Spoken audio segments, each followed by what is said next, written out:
Welcome to Earthspeed. Growing up, I had a very dubious view of hunting. I imagined posh aristocrats on horseback feigning effort while shooting ducks spooked by dogs, or calloused trophy hunting for a photo op, ego, and bragging rights. But can hunting be more than that? Can hunting be sacred? According to Mansal Denton, it can, and not only that, it should be. Having been largely against hunting growing up, I decided to push past my own judgments and discomfort and participate in a sacred hunt myself. Mansal guided me on an experience that entirely changed my outlook and challenged me to reconsider my relationship to the meat I eat, the modern soul and primal spirit, connections between man and nature, and the animals, and that delicate razor's edge of life and death on which we all collectively tread. Mansal's work is just absolutely incredible. For him, the hunt is not over until the dance of gratitude begins. Through his eyes, we see hunting as a mirror, reflecting our own deepest fears, our unacknowledged strengths, and our forgotten connection to the earth. In this conversation, we explore how sacred hunting integrates indigenous rights, the skill of the hunt, nature connection, sovereignty and responsibility, and the introspective power of psychedelics to create a space where every emotion is valid, every movement is a lesson, and every life taken is honored in a cycle of gratitude and respect. Thanks for listening. This is sure to be a relatively controversial episode, so thank you for keeping an open mind. Enjoy.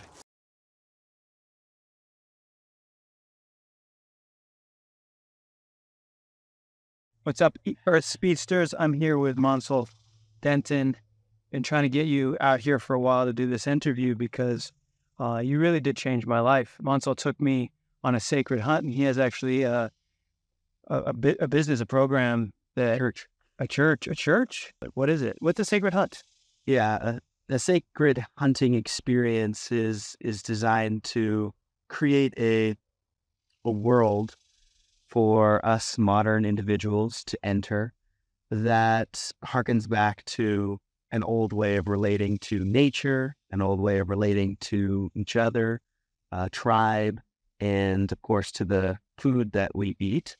And so it is intended to be a transformational experience for personal growth. And honestly, it stems from my own experience with hunting later in life, desiring to be closer connected to my food, but also a certain part of my masculinity and confidence in taking and knowing that I can take the life of an animal. And so the last 3 years, I've facilitated over 50 in-person experiences. We utilize a lot of indigenous rites and rituals, sweat lodge as an example. We also do hunting, focus on hunting as a skill. So give people certain skills that allow them to hunt back home if they desire. And then we use psychedelics, plant medicine, as a way to more deeply connect to ourselves and to the process of taking a life. Yeah, so it's what I needed at the time. I was so in my head. I was so entrenched and embedded in city life, modernity, and I was so disconnected from nature, myself, my own primitive carnal aspects. And you took us on this journey that brought me right into the dangerous wild and asked me to step up and become a little bit, like, basically be able to survive, protect myself, and learn the skills to take ownership of taking another's life. And that was a mind fuck for me, because I grew up a pacifist. I was always flirting with veganism or vegetarianism. I just believed fundamentally it was wrong to kill animals because of the way we killed them.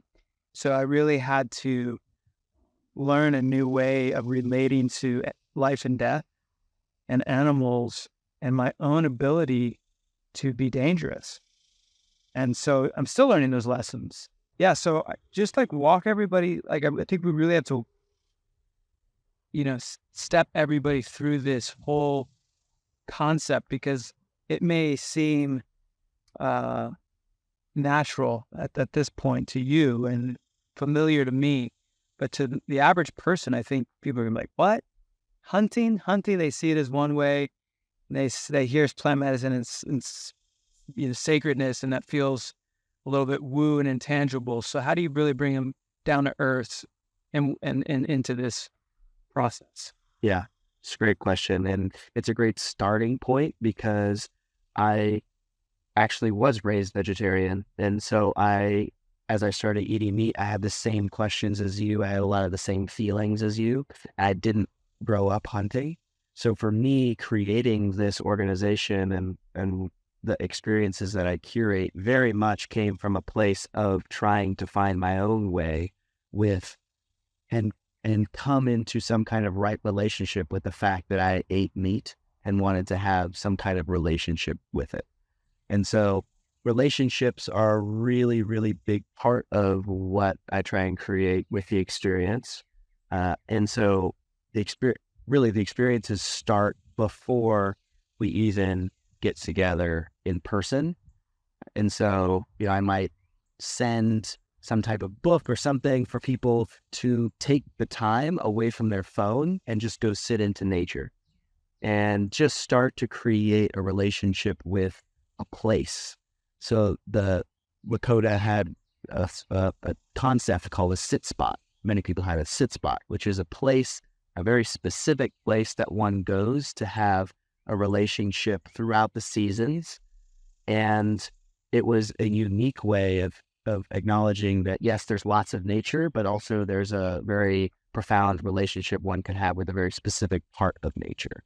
And so that happens before we even get together in person. So I'm actually intentional for me. In person, one of the things that I have come to realize around how people eat meat and relate to animals is our emotions and our feelings are really muddled because we're never taught. We're never taught how to process the truth, the reality that something dies for us to survive. And that leads to all manner of being confused and trying to justify it, rationalize, and bypass certain emotions. And so really what I try and create with the sacred elements is a space to just feel everything that shows up in the most real context that there is. I mean, hunting is life and death. It's eating or not eating. It's, it's surviving or not surviving. And so it's such fertile ground for people to have triggers of the full range. I mean, I might feel extremely proud of the fact that I killed an animal after practicing so long, and now I get to share that with people, and I have an opportunity to just feel the pride. And there are plenty of attendees who come and they feel guilty about feeling proud to kill an animal, and that's something that they have to work through. And then there are plenty of people, myself included, who feel a deep sense of sadness and conflict about seeing a beautiful animal, maybe with a family, and taking that life in order for me to live.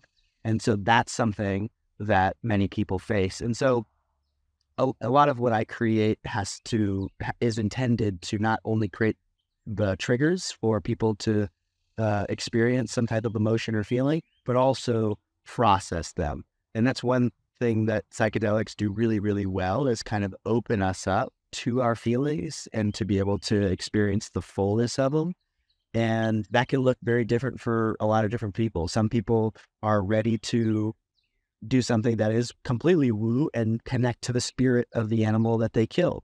And some people are just willing to feel a deeper sense of gratitude for their own family, seeing how this family of deer interacts with them on a hunt or something like that. And so it really centers around the feelings and the emotions, which I think is what most people don't see when they are introduced to hunting. Yeah, we are so desensitized, so disconnected. There's this the illusion of separation between us and nature. And it starts in many ways with the denial of death, right? Our own rejection and suppression of our mortality.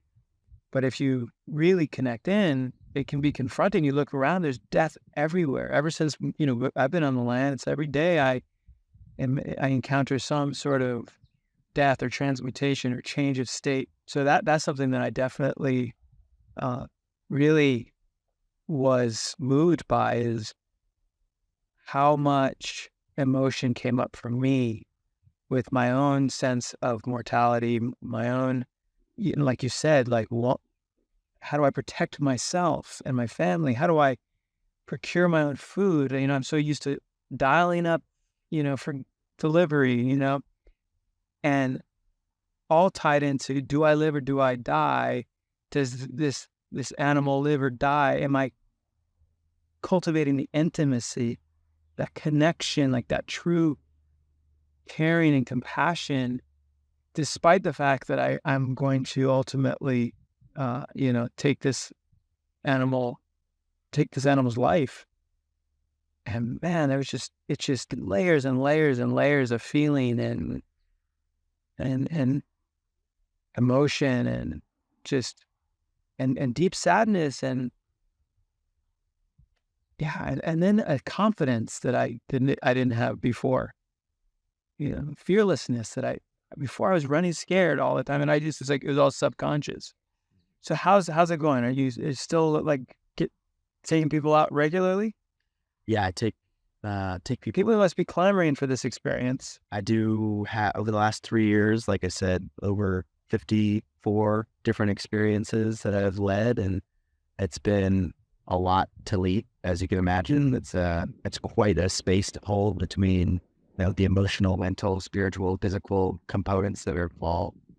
And I absolutely see such a broad range of interest in people. I mean, I have now women. So some of my first women's only experiences are emerging, where, people are teachers, English teachers, who desired to hunt from a young age, but, maybe their father only took their brothers. And so now they have an opportunity finally as an adult to kind of reclaim, as a woman, a relationship to nature through hunting. And, hundreds of men have been through the program, and men in particular seem to, I'm projecting a little bit, but, I think there's a deep wounding for a lot of men around not being given our birthright of knowing how to move with confidence in the world. And being able to order something on our phone or have a bunch of numbers in a bank account, it provides a certain type of confidence, but it's not one that is evolutionarily programmed. And so men in particular seem to be deeply resonant with this kind of approach. And especially the ones who grow up in a city like, you or I. I'll speak for myself, but I'm a relatively sensitive human being. And so when certain portrayals of hunting were made present for me when I was younger, there was something about it that just didn't feel right. But I knew that I was drawn to it in some way. And so I do believe there's a certain man who's drawn to this tension, this paradox of, killing, but also loving an animal, and at the same time need an outlet to be able to experience it in a way that feels safe. Yeah, I learned that lesson hard, because I grew up being very unsafe as a man, because I did not have the skills to defend myself or protect anybody. So, I was always looking for a way to escape or run away or hide or, diminish myself, right? So that I don't become a target. And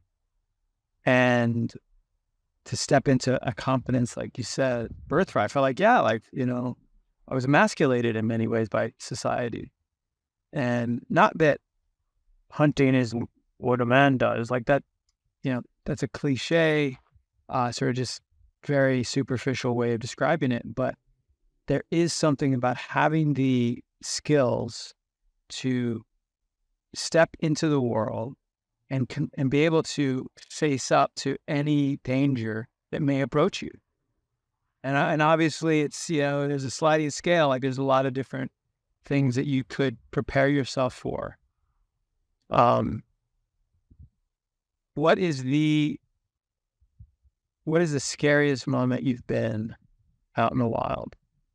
Yeah, I have some epic stories that at face value seem like, wow, that's incredible. And yet what was happening for me was far more emotional. So the most recent one that I can think of, in August, I went to Ontario, Canada, and this is a region of North America that has some of the highest population of black bears, all because black bear populations, essentially, they explode when logging is happening. And so Ontario, they're doing a ton of logging. There's Because the animals have no place to hide type thing. And the first colonizers after logging occurs are berries. And so the food source of the black bears explodes. And so their population explodes. And wait, they eat berries? they eat berries primarily. So black bears are actually primarily omnivores. Could eat a lot of berries for a black bear. And they do. They absolutely do. They eat so many berries that their meat actually becomes tinted with a blue-purple color, and it tastes like berries. So do they eat the bear per berry, or are they just like gobbling the stems too? I imagine they might be a little bit messier than we are in terms of what they're eating. Actually, I think sometimes with their tongue, they'll just like rake the whole, stalk of Thorns and all. Yeah, but they'll get the berries. That's primarily. I don't think they're plucking them with their long way of saying. In certain parts of the world, it's actually really ecologically beneficial to hunt for black bear. Right. So I went to Ontario to hunt black bear with a bow and arrow. And there was a moment when a 250-pound male was about 15 yards in front of me. And I remember pulling back my bow, and he just looks over at me, just stares me straight in the eyes. And my heart is beating so hard that in my mind, I'm wondering, is he listening to my heart right now? Am I giving myself away just without trying because my heart's beating so hard? I'm trying to control my breathing. Eventually. And you're good at this already. Yeah. I mean, like relatively. Right. You've done this before. Yeah. But this was the first time where two things happened. When he looked at me in the eyes, one thing was this animal would 100% tear me limb from limb if I got in a fight with it right now. I'm dead. It's the first time where I am, in real harm's way, and to some degree. And the second thing that happened when it looked at me was I just saw how human-like this animal was, and I fell in love with him. And it was, he had this kind of like submissive gaze that was just so sweet. It was like sweetness to him. Fat in his eyelashes. In a way I was thinking, he was just curious. It wasn't sure what it was. And so he was. So he wasn't immediately aggressive. It wasn't immediately aggressive, but I had to hold that paradox in the same moment. This thing could 100% kill me. And at the same time, how magical, beautiful, and I absolutely love him. And, there's one of my favorite quotes is Weston LeBar quote. He says, God's first religion was to find God and kill him and eat him. And so there was a moment where I was kind of like appreciating awe of God's creation, this epic animal, this majestic animal, and at the same time recognizing its danger to me and that I, was going to kill it and eat it. And sure enough, I shot shortly thereafter, and we tracked the bear a little bit later, and I've been eating it. And you hunt with bow. I love it.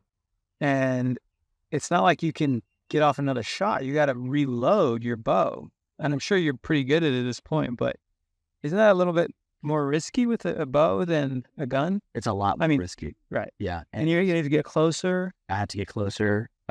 They can smell really well. So, I mean, their sense of smell for bears, that's like their primary scent or primary sense. And so, yeah, it's a lot riskier. I don't think I would have been able to get a second shot off. I had my knife out and ready, and it was basically, it was going to be a hand-to-hand situation if the bear decided that after being shot, it was going to attack instead of run. It's not super, super common, but it happened. I definitely have a relationship to my own like wildness and my own sense of adventure that acknowledges that risk and feels that I'm up for it. And honestly, yeah, it was an edge, but as a man, we glow at our edges. And that was for me another level of confidence. It's one thing to be able to go out, hunt a deer and provide for someone. It's another thing to go out and know that I'm on equal footing with an animal in terms of lethality and triumph in a way over my own fears. Wow, that's incredible. So you're continuously cultivating your own skills, and as well as holding space for people who go through the course. I really appreciated well, first of all, you got great quotes. Yeah, your newsletter is awesome because it's always really great content, great quotes. One of the lessons I really learned is learning those skills, like having the capacity to get the job done, particularly because you have a relationship with this animal, right? You fell in love with it. So the last thing you would want to do is hurt it or harm it or make it suffer. And, vegans in particular, vegetarians, they talk a lot about, the suffering of animals and how the reason why we shouldn't eat meat is because, why would we bring suffering upon them? I think that's valid, totally valid. You could judge a culture based on how much they're willing to torture animals to eat. And I remember during our hunt, like I had a few opportunities to pull the trigger and I didn't because I didn't feel like I had a clean shot. I didn't feel like I was skilled enough. I was maybe too far. I was unsure. And I didn't want to do anything that was harm or hurt this animal. I grew a fondness and a intimacy with the animals that we were tracking. And like you said, I saw the mom and the babies, and your heart goes out to them. And so if you're going to do the deed, get it done, do it right. And we're always skirting the responsibility and avoiding learning those skills that when the time comes, who's going to do it? Who's going to be the one to do it? Factory farmers. And they're going to do it badly. They're going to do it for profit. They're going to do it cruelly. They're going to do it, ignorantly. And so if I want to clean up the world, if I want to help society, I have to be the one to step up, learn the skills, and do it. Do the deed. Face the thing that's confronting and hard and difficult, and be the one to make sure that those animals don't suffer. Yeah. And from that place, if you decide that someone wants to go vegan, then it's a more informed decision about the reality and the truth of our world. Right. Nothing's a perfect decision. We're all in paradox. We're in relationship to paradox. Osho said, until you become comfortable with paradox, you'll never raise your consciousness. And that's life. And that is definitely this process of life and death. Yeah, because, it's like this idea that, we tell kids just to be abstinent, just don't have sex. It's just not realistic, right? We need to have informed, educated, inspired, spiritually aligned choice-making, sense-making, choice-making. And there's only one way to get that. It's going into the fire and learning. Yeah. It's one of the reasons why Waldorf, nature school, all these new programs are becoming so popular because they throw children into the real life and give them the lessons through that. Yeah. It's not even going and hunting either. It's even just stepping out into the wilderness. Even if you're not hunting, something might be hunting you. I mean, when I first got here and I started living on the land, snakes were the thing. The only thing, snakes and maybe some spiders that could potentially kill you or would ruin your day at least. And, you ask some of the locals, what do you do? And more times than not, it's, just take out your pistol and shoot them. And I mean, I admittedly, I did. The first snake I encountered, I beheaded it with a shovel. And I was like really scared of it. And I was just floundering, like just did not have any sense of myself, like just lost in the moment, afraid. Killed it. And then I immediately felt horrible. I was like, oh, why did I do that? This creature was just doing its thing, it was minding its own business. And I came around because of my fear and murdered it, and I just knew that was wrong. And then I started asking more people and found some out there that are like, well, you either let them be or relocate them, especially if they're around the house. And so I learned to start wrangling snakes and start catching them. And the more, like over the years now, I feel so comfortable around snakes that I don't even need to. You just watch them and hang out with them a while and know that they're on their way. Or if they got to go, you say, get going, and they'll listen. They will listen. Don't try this at home, folks. But yeah, I just thinking about the ignorance in society to just, without even thinking, that knee-jerk fear impulse to just, get rid of it, kill it, like put it in a plastic bag and make it just emasculated, like inoculated. And you said something, another great quote, and I steal this all the time. When we were out hunting, and there were some snakes, and I'm not going to name any names, Preston, but he was afraid of the snakes, and you're like, don't worry about it, you just be mindful, but not afraid. Yeah, and that really landed with me. And every time I'm out there, and then a snake comes up out of nowhere, it's a reminder, like, hey, be present, pay attention. Look around, look at the beautiful nature. And then you're in your head, and you're busy working, you're podcasting, whatever, and then the snakes and the wild reminds you, pay attention. It is an evocation to presence in the way that any good feminine being would be. Yeah. So you say nature's feminine? It's the ultimate feminine. Yes, it is. I know that. The ultimate chaos. It's the ultimate ocean. It's the ultimate of mother nature. My wife, she's always like, you're having an affair, aren't you? And I'm like, what? She goes, with the land. I'm like, oh, yeah. Always out there, just, there's something so comforting, grounding, and loving, and nurturing, and full of potential and life-giving. And she will hold a mirror up to us and show us all the ways in which we are not showing us as the masculine. In the harsh grandmother way too. Yes. So, what's the latest then? We have a lot to catch up on. Yeah. Anything you wanted to get up there? I think for me personally, we talked a little bit about my journey into hunting, some of the more dangerous situations I found myself in, and also the facilitation of others.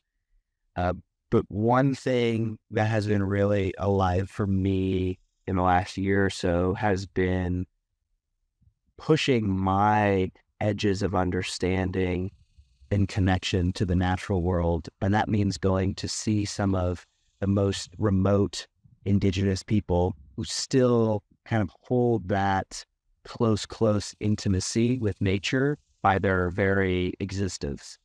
And so, last year I had the beautiful opportunity to go to Russia and spend time with the Udage tribe that has a relationship with the Siberian tiger. Now, the Siberian tiger is a 700-pound cat, the largest in the world, tears grizzly bears apart. I mean, it is an absolutely epic animal. And we tracked them, but what stood out so much from that experience was how they treat the tiger as God. And their relationship to that animal, even though it kills their dogs and is a menace, they do not kill the tiger. Their belief is that if their dogs die, it is a sacrifice to God. And so they just have such a different way of relating to this threat than what you described in our Western worldview of kill it. If it's endangering us, kill it. If it's endangering our livestock, kill it. And so, yeah, just really appreciated, and I love this kind of hero's journey that I'm on to go find these perspectives and then bring them back into the experiences that I curate, because there's so much out there perspective-wise that's not in books, that has to be really felt through Indigenous people. And that kind of love and connection to nature is, I think, hard for, many of us in the West, myself included. But yeah, it's a big part of sacred hunting is to actually go through the process of skinning, gutting, and eventually preparing and eating the animal. So from the very beginning to the very end, the hunt's not done until you're consuming it and having this animal become a part of you, having having shared with other people and have this life force, in oneself. And so the gutting process is something that we incorporate in sacred hunting experiences, but with a lot of tradition added to it. So for example, in Navajo tradition, it's really important to gut the animal out in the field. And that is a way to honor the animal and give back the gifts of the stomach and all the things that are more challenging to eat. That's a gift. It's an offering back to the earth. They also oftentimes will cut the head before they bring the animal back, because dragging the head along the ground is a sign of disrespect. And so these are little cultural components that we bring in to just create more intention around the entire experience. And I'll say, for a lot of people who come on this hunt, killing an animal is one thing and it's really powerful, but oftentimes it's what happens afterwards that creates the transformation. Carrying an animal back to camp is very challenging, can be a very physically challenging task. And that physical challenge creates a lot of opportunities for growth for individuals. It kind of anchors in this experience to metaphorically carry the burden of this animal's life back to camp in order to share with others. And the same can be said of, I believe Luke, on our experience together, was at the end of ceremony, very heightened emotions when he was, gutting an animal, going through that whole process in the evening. And that was a more powerful, moment for him. So yeah, what happens after the animal is dead is just as important as the actual hunting, tracking, and killing.